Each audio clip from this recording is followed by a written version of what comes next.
কি বাকি আছে আর? সিজিন, মাশাআল্লাহ। সিজিন, সিজন থেকে, আর সিজন মানে জানে আছে, আরব দেশে থাকছেন। সিজন মানে কি? জেল। তো জাহান্নাম হচ্ছে পাপিষ্ঠদের জেল, পাপিষ্ঠদের জেল। দুনিয়াতে তারা জান্নাত বানিয়ে নিয়েছিল, সেই জন্য আখেরাতে জেল। আর দুনিয়াকে যারা মনে করবে যে না দুনিয়া আমাদের জন্য কি সিজন, জেলের মতো, তাদের জন্য জান্নাত রয়েছে। দুই জায়গাতেই জান্নাত পাবেন না আপনি। দুই জায়গাতেই মনে করে আমি জান্নাতে বসবাস করব, এটা হবে না। কেন? দুনিয়াকে মমিনের জন্য, মমিন যতই সুখী হোক না কেন, মানসিক দিকে সুখী, পারিবারিক সুখী, শারীরিক দিক থেকে সুখী। অনেক মমিন মুসলিম ধার্মিক লোক আছে না, ধার্মিক হইলে কষ্ট করতে হয় নাকি? না, জরুরি নয়। অনেক ধার্মিক আল্লাহ ভীরু আছে, মানসিক শান্তি তাদের মতো আর কারো শান্তি নেই পৃথিবীতে। রাজা ধীরাজাও পাই না, বোঝা গেছে? রাষ্ট্রনায়কও পাই না। শারীরিক শান্তি, শারীরিক দিক থেকে আলহামদুলিল্লাহ সুস্থ, পারিবারিক দিক থেকে ওদের মতো সুখী পরিবারই কেউ নেই, খুব সুখে শান্তিতে আছে, ঠিক না? স্বামী স্ত্রী পেয়ে সুখী, স্ত্রী স্বামী পেয়েও সুখী। হ্যাঁ, অথচ ভালো ভালো পয়সাওয়ালাদের বাড়িতে স্বামী স্ত্রীতে তাদের কোনো কথাবার্তা এটা মিল নেই, সব দিক থেকে সুখ আছে। ধন দৌলতের অভাব নেই, কিন্তু আল্লাহর হক নষ্ট করেনি, মানুষের হক নষ্ট করেনি। জি, এমন লোক আছে না? নেই? আছে। তো দুনিয়াতে এত সুখ শান্তি পাওয়ার পরও মমিনের জন্য দুনিয়াকে কেন সিজন, জেল বলা হলো? হাদিস, আর দুনিয়া সিজনুল মুমিন ও জান্নাতুল কাফির। দুনিয়া হচ্ছে মুমিনের জন্য জেল স্বরূপ, হ্যাঁ, কায়দখানা স্বরূপ, আর জান্নাতুল কাফিরের জন্য স্বর্গ স্বরূপ, জান্নাত স্বরূপ। একটা ঘটনা বলি তাহলে, সত্য ঘটনা। ইমাম হাফেজ ইবনে হাজার রাহিমাহুল্লাহ, যে সহিহ বুখারীর সবচেয়ে প্রসিদ্ধ ভাষ্যকার, সারহা লিখেছেন আরবিতে 12 খণ্ডের, ফতুল বারী। ইমাম হাফেজ বিন হাজারের কিতাব হচ্ছে বুলুগুল মারাম। ইবনে হাজার রাহিমাহুল্লাহর ইন্তেকাল হচ্ছে 9ম শতাব্দী 852 হিজরিতে। তিনি মিশরের সেই যুগে প্রধান বিচারপতি ছিলেন। আর সেই যুগে আলেমদের বিচারপতির এত ক্ষমতা ছিল যে রাষ্ট্রনায়ক রাজার চাইতে বেশি তার ক্ষমতা, পাওয়ার।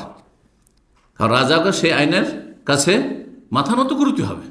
জি, তাহলে কত ক্ষমতার মালিক তিনি ছিলেন পার্থিব দিক থেকে, ইবনে হাজার রাহিমাহুল্লাহ। তো ইবনে হাজার রাহিমাহুল্লাহ তিনি একদিন, তখনকার যুগে টাঙ্গা বুঝেন তো? পরীক্ষা করার জন্য বললাম টাঙ্গা, কারণ আগের লোকের টাঙ্গা বুঝে। আরে টাঙ্গা কিছু বুঝেন না? কেউ বুঝেন না?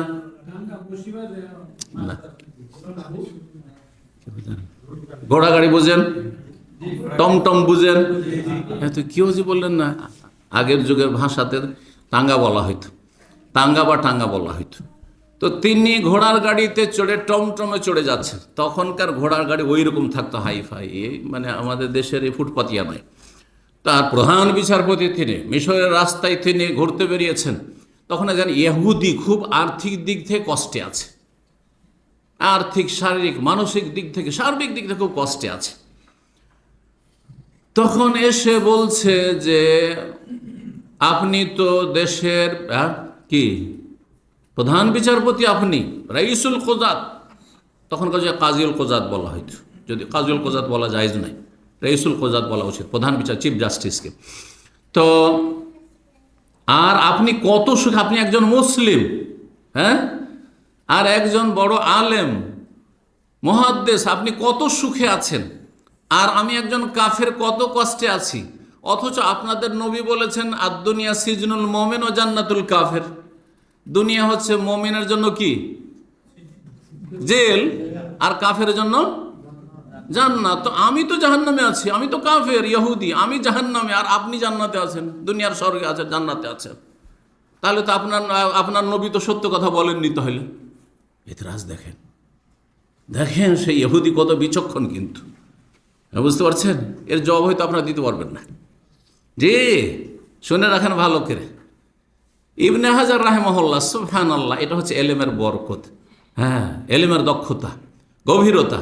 তিনি বলছেন দেখো, আখেরাতে জান্নাতে আল্লাহ আমার জন্য, একজন মুসলিমের জন্য যা তৈরি করে রেখেছেন, তার সাথে যদি আমার জীবনটাকে তুলনা করি, তো আমি জেলখানায় আছি। হ্যাঁ, আমি কোথায় আছি? জেলখানা। আর তোমার জীবনটাকে, তোমার এই লাইফটা খুব কষ্টের তোমার জীবনটা চলছে যে এখন, এটাকে যদি তোমার জন্য যে আল্লাহ জাহান্নাম তৈরি করে রেখেছেন, এই অবস্থায় যদি মারা যাও, তা সেই তুলনায় তুমি কোথায় আছো? জান্নাতে আছো। তোমার জন্য এইটাই জান্নাত যে তুমি চলাফেরা করছো, অন্তত হ্যাঁ হাঁটা চলা করছো, খাওয়া দাওয়া করছো, যাই কিছু খাও না কেন, হ্যাঁ কষ্টে আছো, কিন্তু জাহান্নামের শাস্তির সাথে তুলনা করলে তুমি কোথায় আছো এখন? তুমি জান্নাতে আছো। আর হ্যাঁ আমি জাহান্নাম কোথায় আছি? আমি আছি সিজনে, জেলে আছি। আর সিজন আর দুনিয়া সিজনুল মুমিন ও জান্নাতুল কাফির। বুঝতে পারলেন কথা? জি।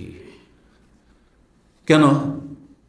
একজন মুমিন মুসলিম যতই সব দিক থেকে সুখে থাক না কেন, যে জান্নাতে অকল্পনীয় সুখ রয়েছে তার তুলনা এখানে কিছুই না। তারপরে এখানে বিধিনিষেধ আছে না নেই? একজন মুসলিমের জন্য এখানে বিধিনিষেধ, এটা খেতে পারবে, এটা পারবে না, এটা হালাল, ওইটা হারাম, এটা জায়েজ, ওইটা না জায়েজ, ঠিক কিনা? আর কাফেরের সবকে হালাল করে নিয়েছে। শিরক হালাল, কুফর হালাল, সব হালাল। তার খুন করা হালাল, তো তার জেনা করা হালাল, তার মদ খাওয়া হালাল, সবকে তারা হালাল করে ফেলেছে। তাহলে জান্নাত এমন একটা জায়গা যেখানে সব হালাল থাকবে। সব হালাল থাকবে না? থাকবে না? সেখানে কি আপনার স্বর্ণ হারাম থাকবে? না স্বর্ণের অলংকার দেওয়া হবে পুরুষকেও? হ্যাঁ, স্বর্ণের থালা বাসন দেওয়া হবে, ঠিক কিনা? সেখানে মদ হালাল থাকবে না হারাম?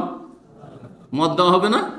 জান্নাতে যে 4টা নহর রয়েছে, একটা নহর হচ্ছে মদের নহর। কিন্তু দুনিয়াতে একজন মুমিন যতই পয়সাওয়ালা ধার্মিক হোক না কেন, তার জন্য মদ হচ্ছে হারাম। দুনিয়াতে 4-এর বেশি স্ত্রী রাখতে পারবেন না, তাও শর্ত সাপেক্ষ, শর্ত পুরা করেন তাহলে ঠিক আছে।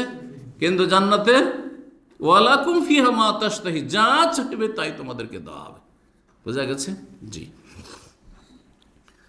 তো এই ছিল 8টি সিজন। আল্লাহ রাব্বুল আলামিন কোরআনে কারিমে 2 জায়গায় এই শব্দটি বলেছেন। সূরা মুতাফফিফিনের 7 থেকে 9 নম্বর আয়াতে বলেছে কাল্লা ইন্না কিতাবাল ফুজ্জারি লাফি সিজ্জিন। শুনে রাখো ভালো করে যে পাপিষ্টদের আমলনামা কোথায় রয়েছে? সিজ্জিনে রয়েছে, মানে জেলখানায়। যারা জেলের কয়েদি তাদের লিস্ট কোথায় থাকবে? জেলখানাতেই থাকবে, জেলখানাতে থাকবে। তো পাপিষ্ট যারা গুনাহগার, ফুজ্জার ফাজেরের বহু বচন। আমাদের দেশে কিন্তু ফাসেক ফাজের বলে না, যে অমুক ফাসেক ফাজের। ফাজের মানে পাপিষ্ট, ফাজের মানে হচ্ছে পাপিষ্ট। পাপিষ্ট আর ফাজেরের বহু বচন হচ্ছে ফুজ্জার। পাপিষ্টদের আমলনামা কোথায় থাকবে? জেলখানায় থাকবে। ওমা আদরাকা মা সিজ্জিন, হে নবী হে মুসলিম জানো সিজ্জিন কি? সিজ্জিন হচ্ছে ওই জাহান্নাম, জি, কিতাবুম মারকুম, যা আল্লাহ রাব্বুল পক্ষ থেকে লিখার চূড়ান্ত ফয়সালা করেছে কাফের জন্য। তো সিজ্জিন শব্দটি সিজন থেকে এসছে। আর সিজন বলা হয় আল বাইতুল্লাযী ইউহবাসু ফিহি সিজ্জিন, যেখানে বন্দীকে বন্দি করে রাখা হয়, বন্দিশালা, সেটাকে সিজ্জিন বলা হয় বা সিজন বলা হয়। মিন আসমায়ে জাহান্নাম, জাহান্নামের নাম।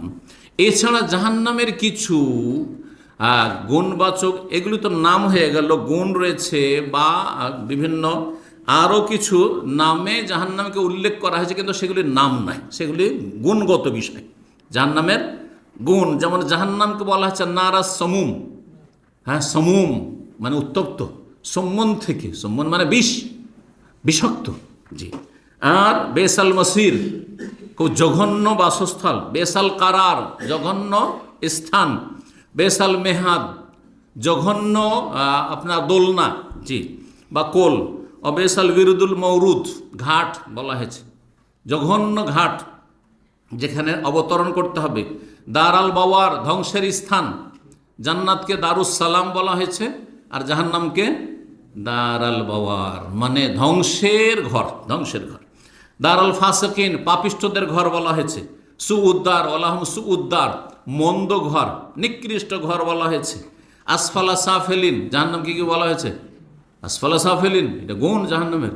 লাকাদ খালাকনাল ইনসানা ফি আহসানি তাকওয়িম, আল্লাহ বলছে সূরা 3, মানুষকে আমি সৃষ্টি করেছি কিভাবে? ফি আহসানি তাকওয়িম, সবচেয়ে সুন্দর অবয়বে, কত সুন্দর করে মানুষকে আল্লাহ দুনিয়ার সমস্ত সৃষ্টির সাথে তুলনা করে। সবচেয়ে সুন্দর করে আল্লাহ তৈরি করেছেন কাকে? মানুষকে আল্লাহ সৃষ্টি করেছেন, কত সুন্দর গঠন। এই দুটো চোখ যেখানে বসলে সুন্দর সেখানে আল্লাহ বসিয়েছেন। যদি আপনার এখানে একটা চোখ বসিয়ে দেওয়া হয়, এমন কোনো মানুষ ভালো লাগবে দেখতে? হ্যাঁ, ভালো লাগবে না। নাকটা যদি এখানে বসিয়ে দেওয়া হয়, ভালো লাগবে?